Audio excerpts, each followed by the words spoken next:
How about that? Yeah, great. Good morning. Welcome to the Unitarian Universalist Fellowship of Wayne County. We're a diverse congregation that welcomes you as you are, regardless of your age, ethnicity, race, sexual orientation, gender identity, economic status, or physical ability. We come together to seek deeper meaning and understanding from each other and the world around us. Your presence here today is a gift that brings us closer to that understanding. We're an active community that lives its values beyond the hours of Sunday service, and I'd like to call your attention to the following. Today is the last day to sign up for the 4th of July party at the Fellowship. You can sign up in the lobby or talk to Cheryl Wirtz. Is Cheryl in here? There she is, Cheryl. Come anytime after 6:30, rain or shine. The Worcester City fireworks start about 10 p.m.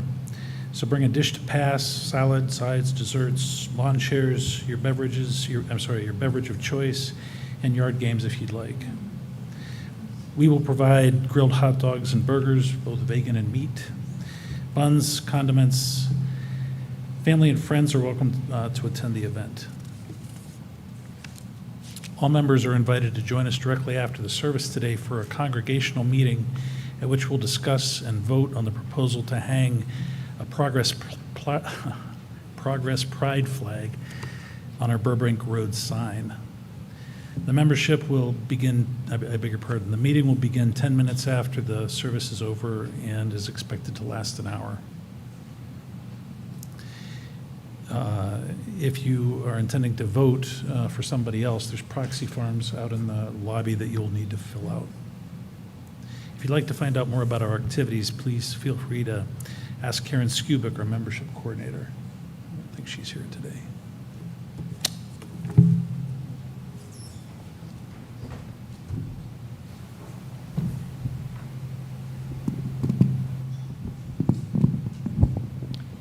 Good morning. I am retired commission lay minister, retired, back for one day only. This is the point in our service where we like to introduce people that have not been here for a while, or if it's your first time and you'd like to introduce yourself, say hello.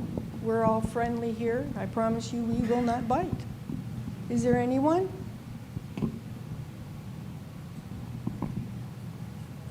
Okay, we're being all introverts today. That's fine. I would, however, like to thank you all for joining us this morning, this holiday weekend, 4th of July, Sunday morning.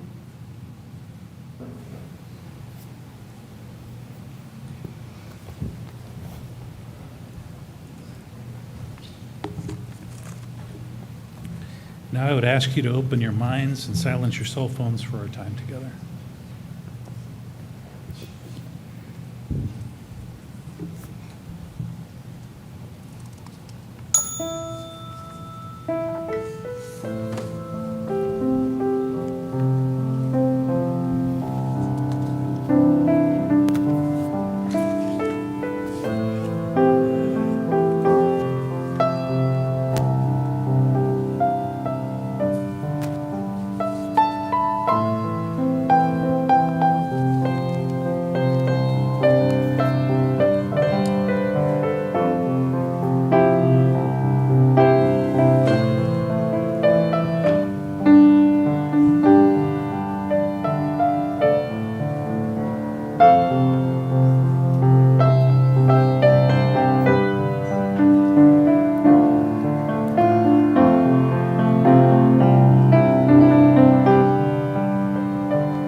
furthermore,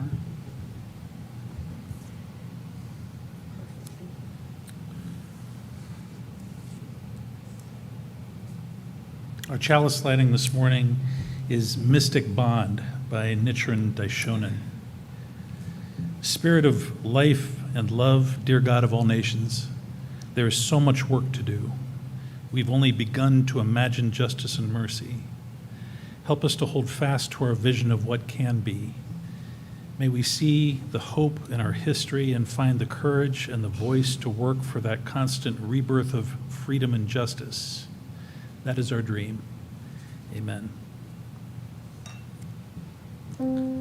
Let us now rise in body and spirit as we sing their opening hymn, I've Got Peace Like a River. The music can be found in the gray hymnal, number 100.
This morning, we are thinking with loving kindness of all those in our congregation,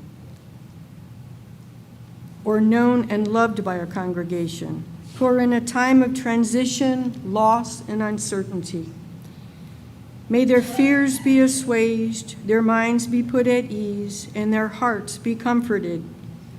We are mindful of all the joys, concerns, milestones, and remembrances which remain silent in our hearts. Let us join our hearts together in a moment of silence in contemplation of all the joys and concerns of the day.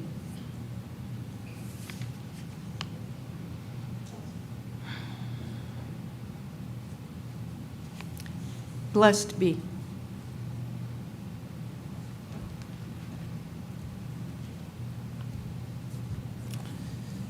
Please join us as we sing the meditative hymn, Spirit of Life. The music can be found in the gray hymnal, number 123.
Our faith is centered on the belief that we can make this world a better place for all who dwell in it. In order to realize that vision, we need both the motivation and the means. Your donation helps the community put its faith into action by supporting our programming and our facilities. This morning and throughout the month of July, donations that are not designated for another purpose will be split with the Worcester Hope Center. The Worcester Hope Center provides food, clothing, haircuts, and hygiene supplies to 3,500 families in Wayne County annually. The offering will now be collected and gratefully received.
Join me in this unison reading.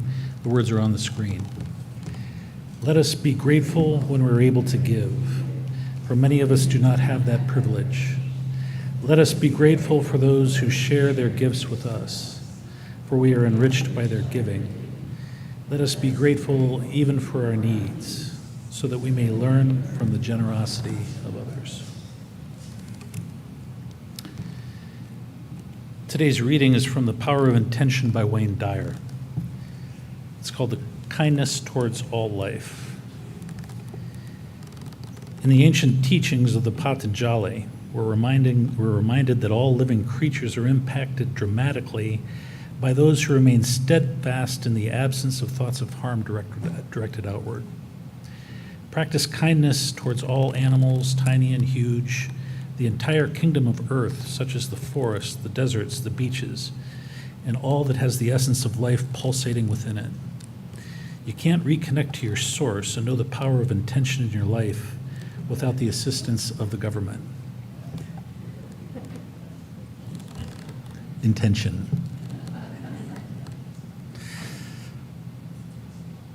You're connected to this environment. Without gravity, you can't talk. Without gravity, you can't walk. Without water, you can't live a day. Without the forests, the sky, the atmosphere, the vegetation, the minerals, all of it, your desire to manifest and reach intention is meaningless. Extend your thoughts of kindness everywhere. Practice kindness toward the earth by picking up a piece of litter that's on your path. Or saying a silent prayer of gratitude for the existence of the rain, the color of the flowers, or even the paper that you hold in your hand that was donated by a tree. The universe responds in kind to what you elect to radiate outward. If you say, with kindness in your voice and in your heart, "How may I serve you?" the universe's response will be, "How may I serve you as well?"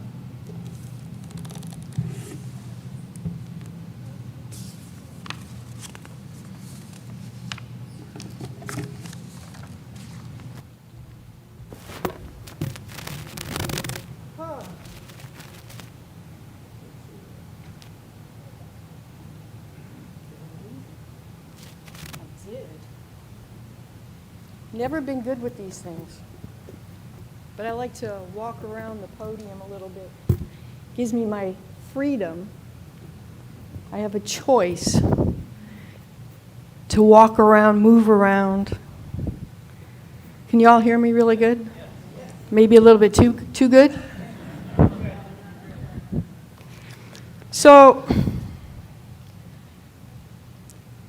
in light of the full moon tomorrow night, which makes it the eve of the full moon tonight, is anyone feeling like, ah? Okay, so I thought it would be a really good idea every morning, come rain or come shine, I have calm and I listen to Jay Shetty. It's called The Daily Jay. And it's maybe 7 minutes long, but it is probably the best 7 minutes of my day. No matter how well my day goes, how bad my day goes, this 7 minutes with Jay Shetty and his little points of wisdom is the highlight of my day. So this morning, when I was listening, I thought, I'm feeling kind of all over the place because of the full moon. And I thought, let's do a breathing exercise. It takes 20 seconds, okay? So what we're going to do, just kind of get comfortable, just kind of let all the tension and everything kind of wither away. We're going to take 3 breaths. On the first breath in, you're filling up your body. Releasing your breath, you're releasing all of it. Breathing in, you're feeling your body rise. Breathing out, you're feeling it lower. The last breath in, we're focusing on the moment. Breathing out, we're easing in on the now.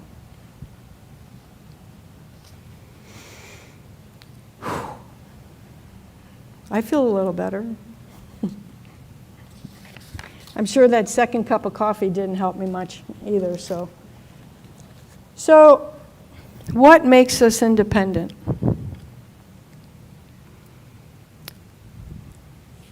I know that we all know it's the 4th of July. We all know it's Independence Day. But there's so much going on in the world today, so much.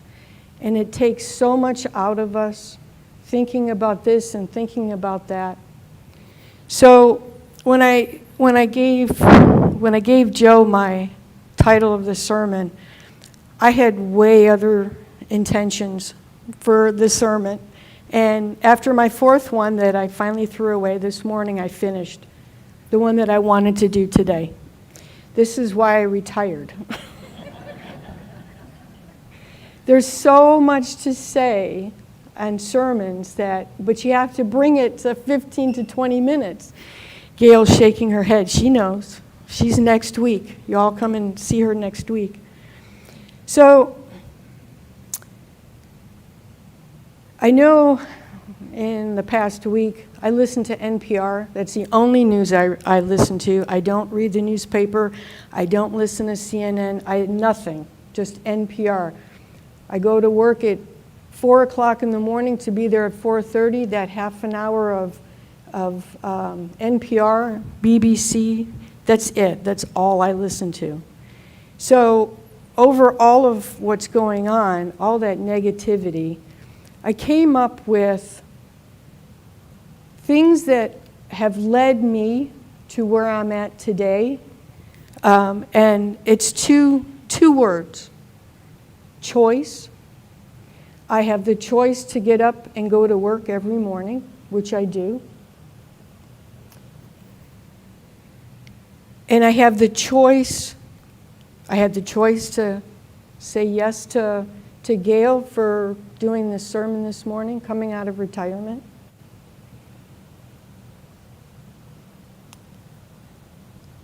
And I've talked about, in past sermons, I've talked about Martin Luther King, who had the choice to lead thousands of people to equal rights.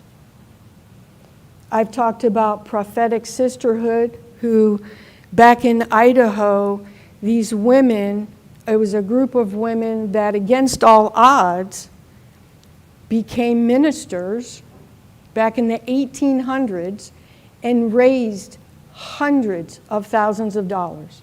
Back in the 1800s, hundreds of thousands of dollars. And then one of my favorite sermons was a man named Dick Gregory. He was a comedian.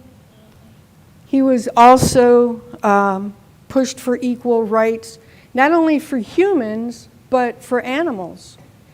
He became a vegetarian to lead people not to eat meat. And he was also the one and only black man that, while up on stage doing his acts, was able to look in the eye of white men and women and not get arrested. So we have choice. So I looked, in preparing for this sermon this morning, I decided I was going to do a lot of readings because so many people have done research, and I wanted to share it with you. These are some of the books that they've gotten me through a lot. So I'm going to share them with you, and you're welcome after the service to come up, take a picture if you would like to, order them on Amazon or...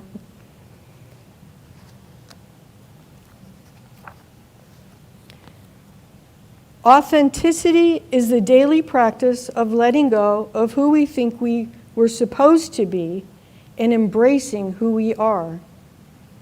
Choosing authenticity is not an easy choice.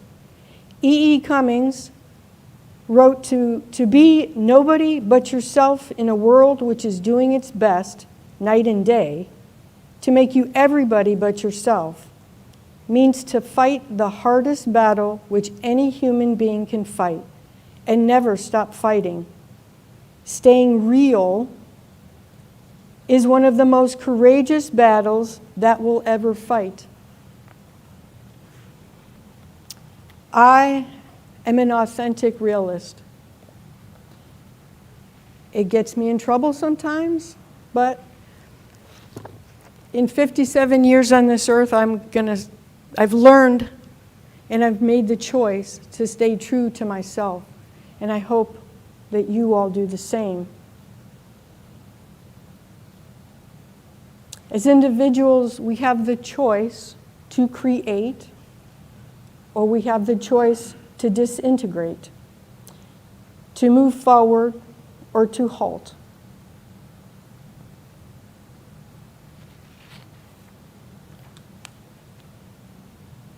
in these times, what we really need to do is we need to change our old way of thinking and begin new ways of thinking to be able to move forward.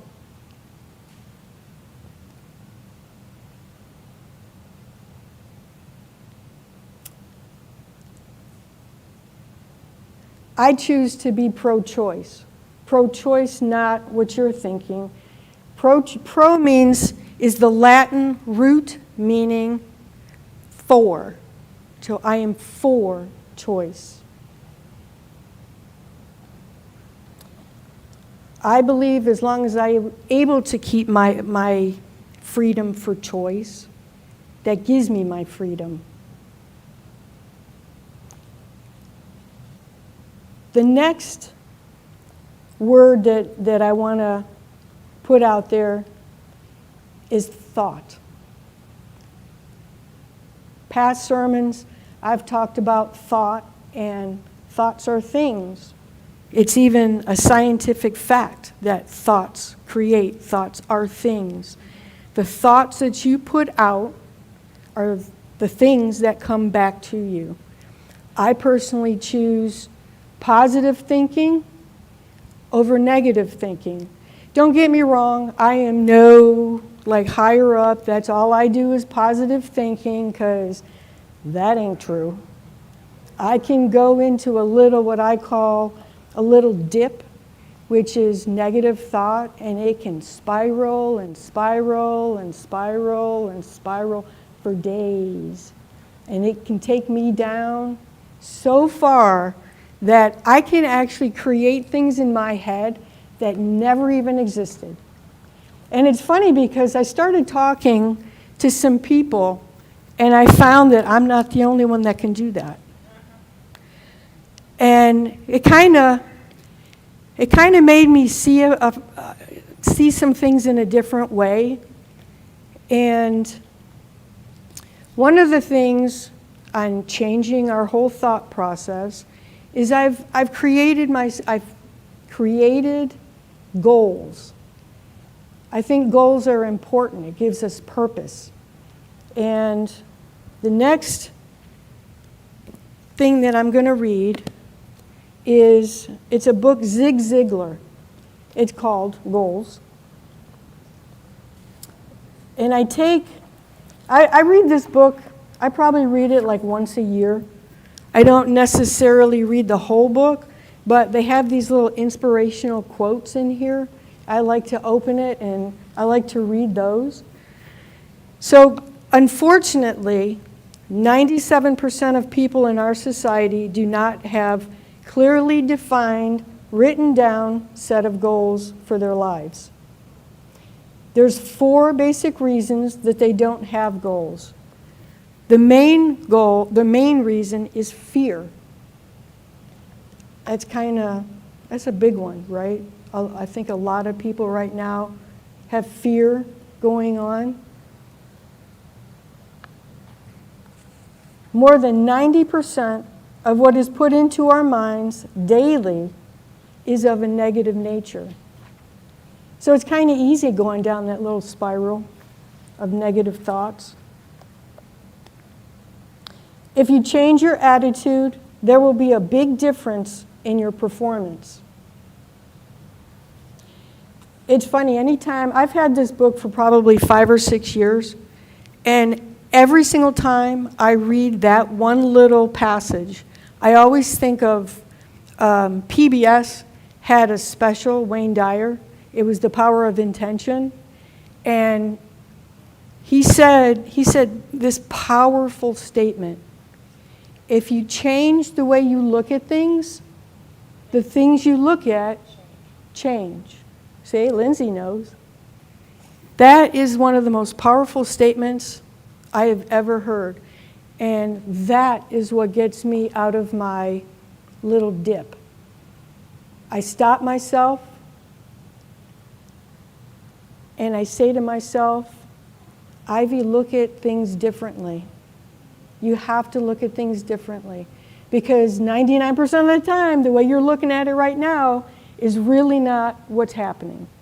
And if it is, you have to do something to make it change. You have that choice to change your thought.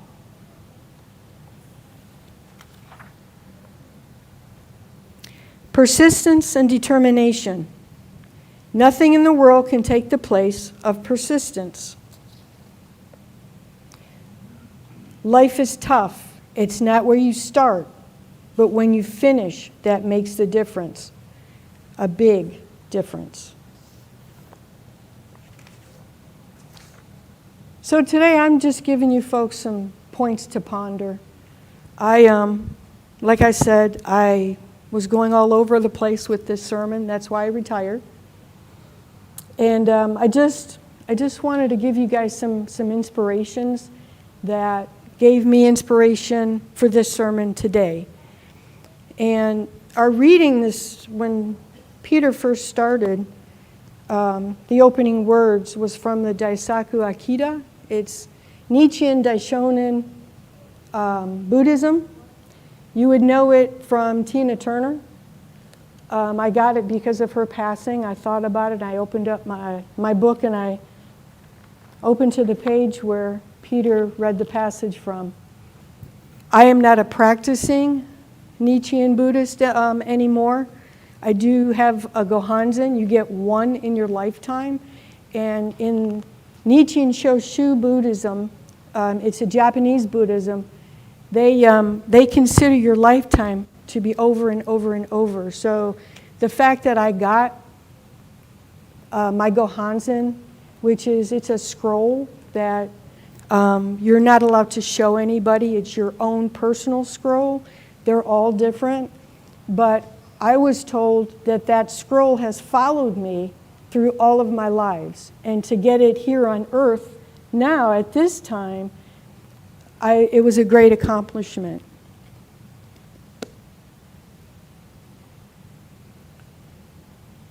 So you all know I am a big fan, huge fan of Brené Brown. And I had to look this definition up. And you all know I'm a joy kind of person. It could have been my middle name, but it's not. One of the biggest things when I go down that little dip, I ask the universe for relief. Relief is that sigh, that, oh. So I looked it up to see if Brené Brown had a definition, and lo and behold, she did. They describe relief as feelings of tension leaving the body and being able to breathe more easily. Thoughts of the worst being over and being safe for the moment. Resting. Wanting to get on to something else. When most of us think of how relief feels, we go immediately to a deep exhale and a long, breathly, whew. Well, it turns out that there's something to that sigh of relief. Sighing serves as a type of reset button for our body. It not only signals relief to our body, but it enhances relief and it reduces muscle tension. Did not know that one.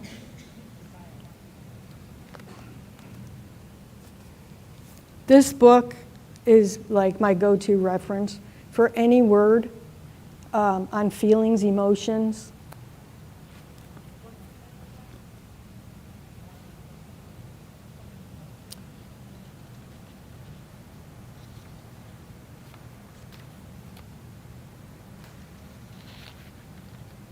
So,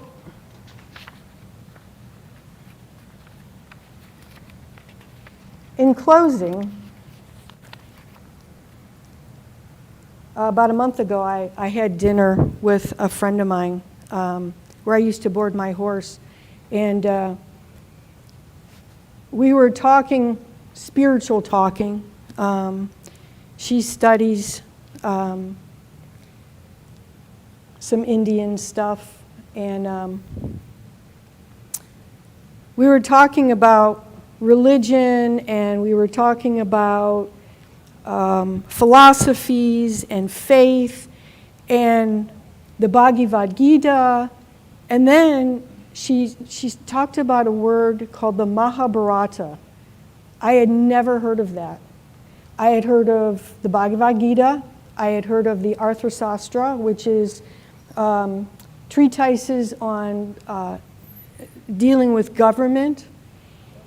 And so she's telling me about this. Boy, you could do exercises with this book. It's called the Mahabharata. This was India's great epic war. I'll have it here if anybody wants to look at it. This book is just so illustrated, and there is a ton of information. And I was talking with Kay, and you know, it's kind of a book that you can't just open it up and just read from front to back. It's a book that, you know, what I do at work too with my. Can we turn this on, Ann?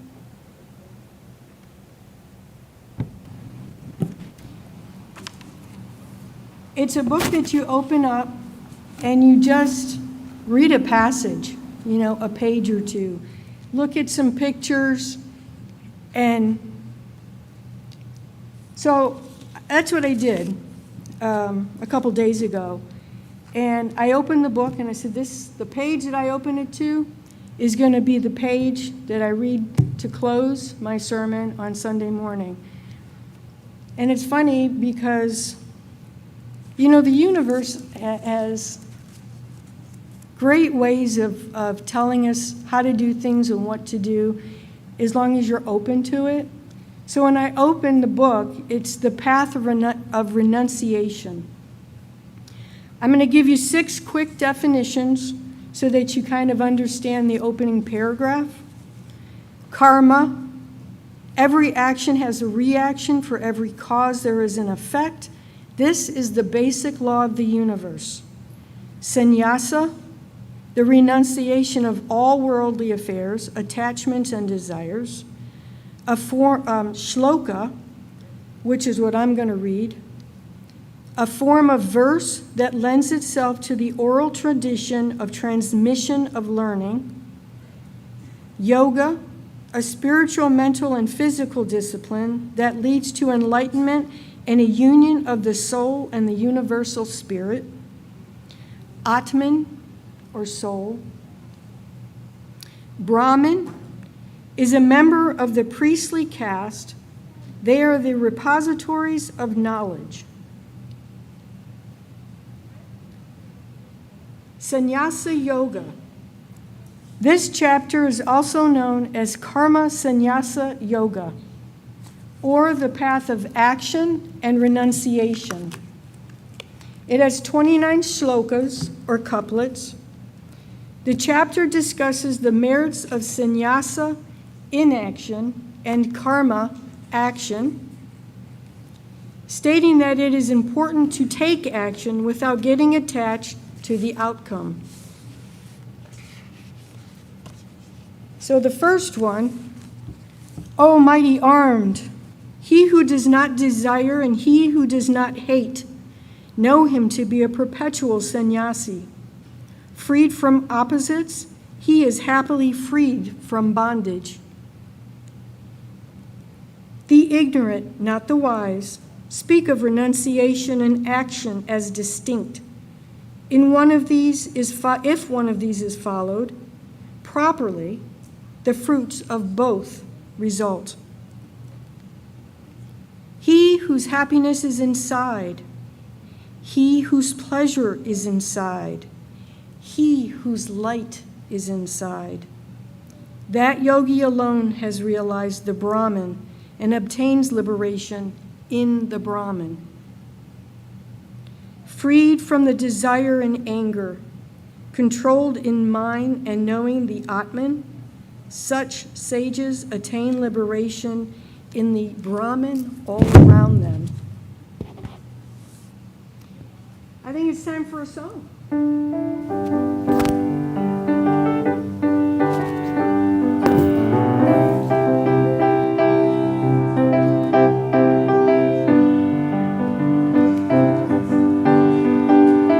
Stand if you will.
Our closing words are from the Four Agreements, Don Miguel Ruiz.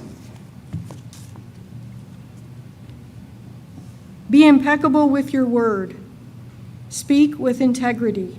Say only what you mean. Avoid using the word to speak against yourself or to gossip about others. Use the power of your word in the direction of truth and love. Don't take anything personally. Nothing others do is because of you. What others say and do is a projection of their own reality, their own dream. When you are immune to the opinions and actions of others, you won't be the victim of needless suffering. Don't make assumptions. Find the courage to ask questions and express what you really want. Communicate with others as clearly as you can to avoid misunderstandings, sadness, and drama. With just this one agreement, you can completely transform your life. Always do your best. Your best is going to change from moment to moment. It will be different when you are healthy as opposed to sick. Under any circumstances, simply do your best, and you will avoid self-judgment, self-abuse, and regret.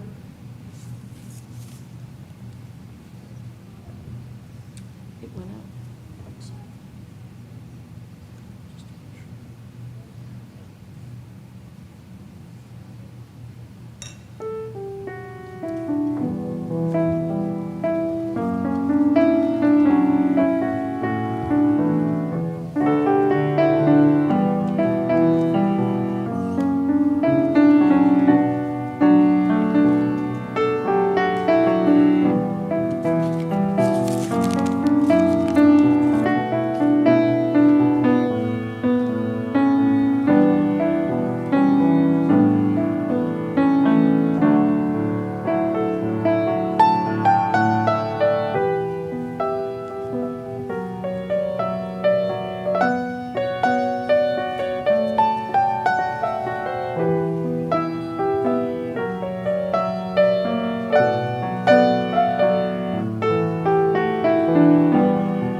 Just a reminder that we'll come back here in 10 minutes to start the congregational meeting to vote on